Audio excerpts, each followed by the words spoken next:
Hi, it's Deborah Harris here, and I'm bringing to you another Creditor Days tip. Creditor Days are a cash flow lever. By keeping money hanging around in your business longer, you can use the money for other purposes. So, Creditor Days is about how long it takes you to pay your suppliers. Keep in mind that your suppliers are wanting to be paid their bills on time, so the longer you push them back, the more risk you have that they won't supply to you or that you won't get as good terms offered to you for your next invoice.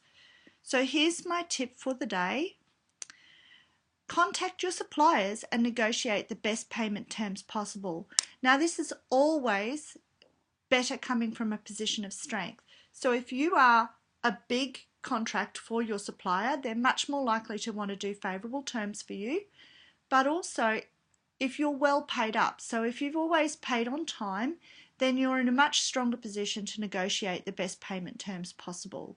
So look to negotiate good discounts if you pay early, and try to promote a longer payment term if possible. So that's my tip of the day for Creditor Days.